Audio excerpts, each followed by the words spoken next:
You know the classic story, right? Person meets person, sparks fly, and romance. It seems pretty simple. But what if it's not always that straightforward?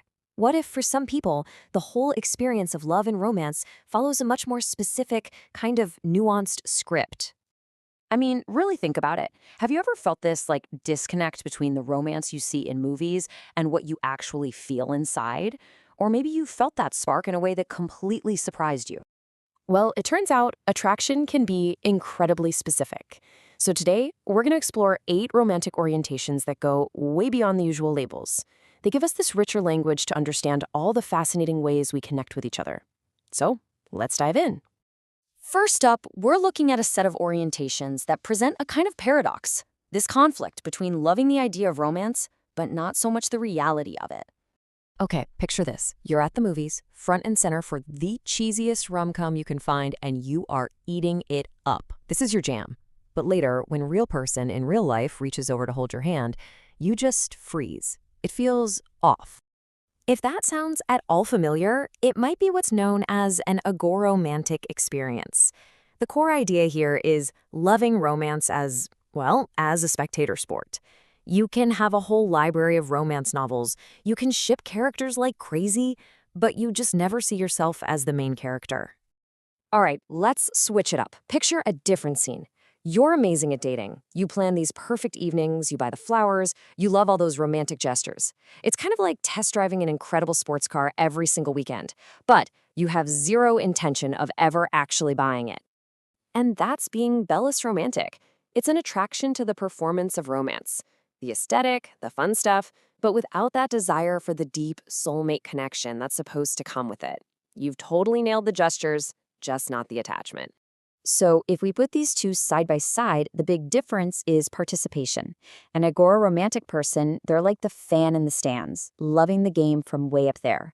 A bellis romantic person is the player on the field, loving the thrill of the game, but not really interested in signing a long-term contract. Okay, now let's shift gears a little. Imagine you're at a party and someone who is on paper absolutely perfect for you walks in. A few years ago, you might have been intrigued, but tonight, you just feel so tired. The very idea of making conversation feels like climbing a mountain. This is Requromantic, and requies comes from the word for rest. It's when your capacity for romantic attraction is just drained. You're emotionally exhausted. Life got heavy, and your brain basically decided to flip off that switch for a while. It's not that you hate romance, you just literally don't have the energy for it right now.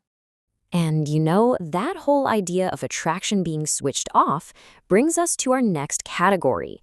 This is where attraction isn't just on or off, it's locked behind a very, very specific password.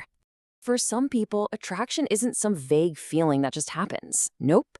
It's a hyper-specific set of criteria. You could be surrounded by the most wonderful, conventionally attractive people, but if that one specific combination of traits isn't there, their brain just doesn't compute romantic option. And this slide, it illustrates the pro-romantic experience perfectly. It's just like a checklist. I mean, the dating profile would basically read like a job posting with a bunch of non-negotiable requirements. And yeah, it might sound restrictive, but for someone who's pro-romantic, finding that one person who checks every single box feels like finally hitting the jackpot. Here's another really powerful way to think about it. What if your sense of attraction wasn't just tied to a type of person, but to a specific time? Like you're living in the present, but your romantic hardware is calibrated for a whole different era. This is being chronoromantic, when your attraction is locked to a specific time period. You might go years without a crush, and then someone walks by looking like they time-traveled straight out of 2014, and suddenly, boom, your heart springs to life. It's less about finding a partner and more about this deep, powerful sense of nostalgia. Okay, last one for this section. You're at some fancy gala. Everyone is polished to perfection, looking flawless, and you feel absolutely nothing. Then you see someone in the corner. Their look is a little chaotic, maybe a little imperfect, and that is what makes them the most attractive person in the entire room. This is Agoromantic. It's a specific attraction to people whose society might just overlook. So while everyone else is chasing that flawless, polished look, for a Agoromantic person, a crooked smile or a little scar, that's a 10 out of 10. Perfection is just boring. So we've talked about the how and the when of attraction.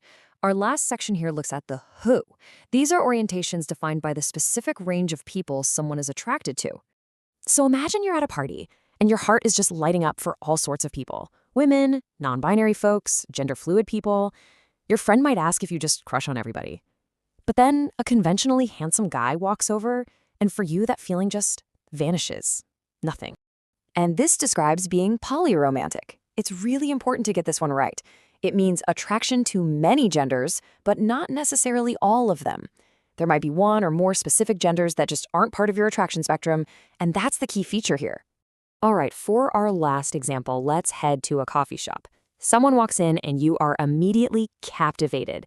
You can't even tell what their gender is, and honestly, you don't care. What you're drawn to is their energy. It's soft, it's gentle, it's feminine.